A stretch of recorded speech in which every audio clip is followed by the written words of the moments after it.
Right, what up YouTube? It's Rain, the mask.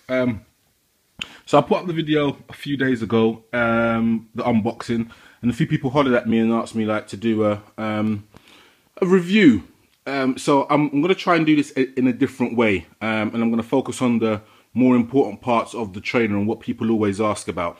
But anyway, so getting into it, the first thing that I noticed with these is that, now again, I'm going to be brutally honest, I've never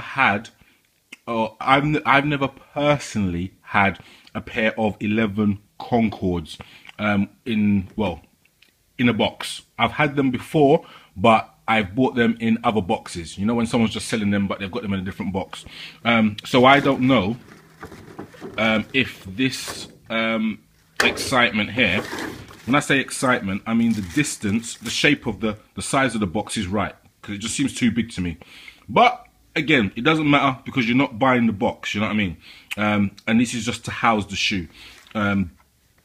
Again, this is just that paper business. Everyone knows about that. So, boom skeng, let's keep it moving. So the first two things I'm going to talk about is the actual laces and then the third spacing. And remember, these are authentic. Now there is that differentiation between China authentic and store-bought authentic. I would go as far as saying that these are China authentic. And I think that's a term that us in the UK have kind of adopted. We've done a bit of research and we've come out that there is what is called a China authentic. Now let's get into the laces. Thick rope laces. These are the right size.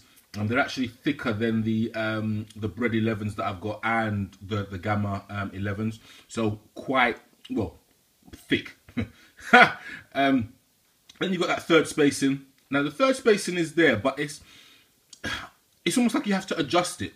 So you like the laces were sat like that when I started the video. You have to kind of adjust it. But again, that's a minor thing. A very minor thing, but all in all, like from a quick look, yeah, everything seems to be in order. So that's basically the laces and the third spacing. Now what we're going to look at is the actual packed leather. Now you can probably see that it is shiny, very shiny actually, but I feel that there's a bit of a grain to it. When I say grain, there's like a bit of a texture to it. And I don't think it should be like that. And again, actually, no, it shouldn't be like that because I've had the Authentics.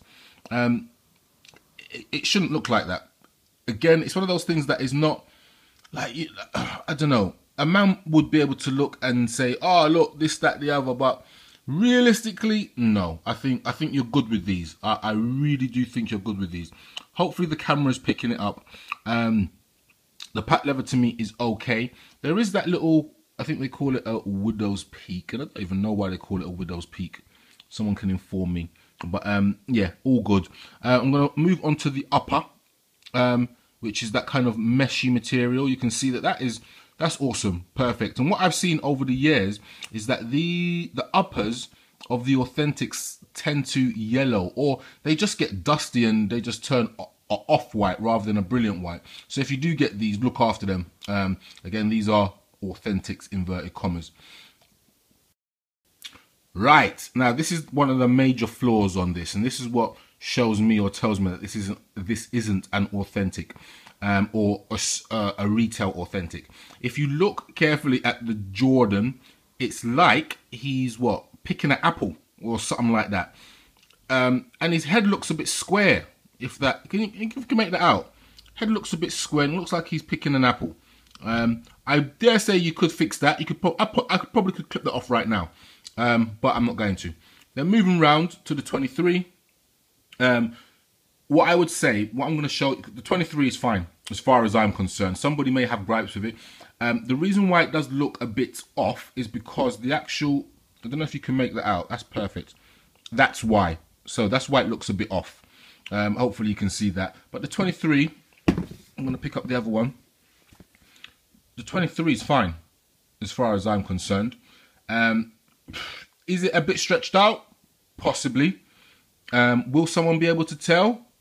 Possibly. Are you buying retail Authentics?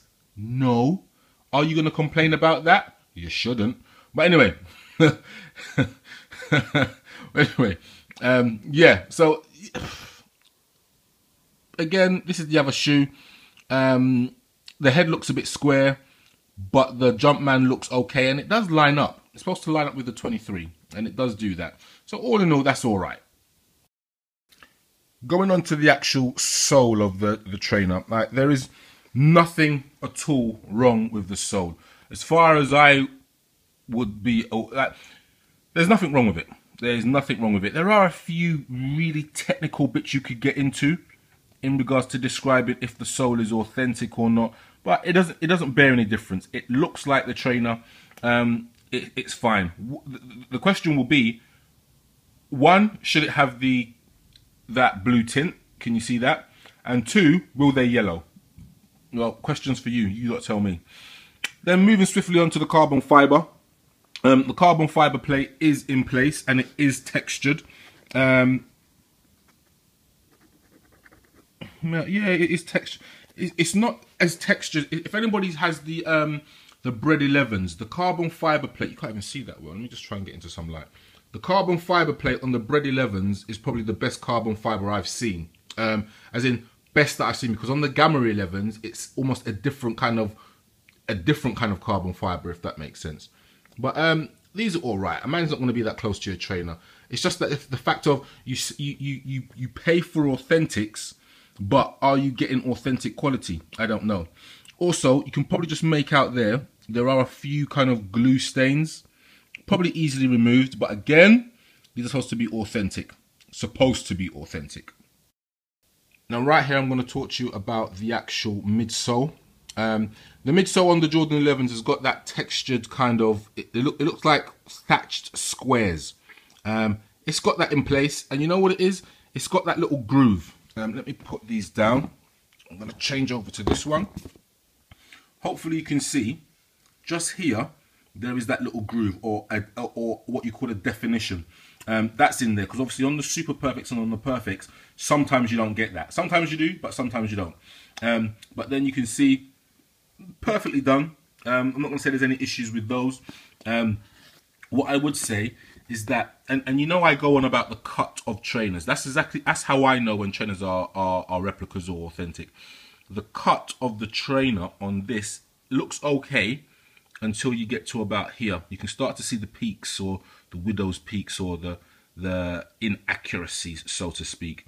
But again, my view is a man won't be that close to your trainers. And you don't really see men wearing these in the UK. That's my view. You don't really see men wearing these in the UK. And if they do, they're probably China Authentics. Ha! Imagine that. But anyway, yeah, so that's my thought on that. Right, the overall shape of the trainer with a bit of a comparison. The shape to me looks okay. What it is, on some of the Super Perfects and Perfects or AAA versions, the angle of the back of the trainer is supposed to slant in ever so slightly. This has kind of got that down to a T. The toe box, for me, is a bit iffy.